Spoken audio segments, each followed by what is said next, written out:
Did you know that Love Me Do is the first and the last single that the Beatles released? That's nuts! How can that be? Love Me Do has a complex and confusing history. There are actually 3 versions recorded. Now, the first one was with Pete Best. That's a surprise, but you didn't expect that. The second one with Ringo, and the third one with session drummer Andy White. Pete's version was never released, but it did make it onto Anthology 1 years later. It was the version that made George Martin say, listen, I don't care what you do with Pete, but on all studio work, I'm going to get a session drummer. Exit Pete, enter Ringo. Ringo's version was used for the first pressing of the song.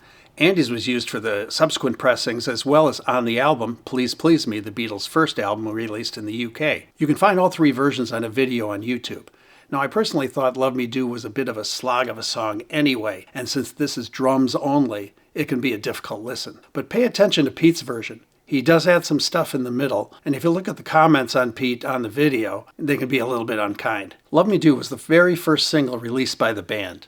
And of course, Ringo's version, being the first pressing, went out first. This prompted Beatles expert Mark Lewison to remark, Andy's version couldn't have been that much better.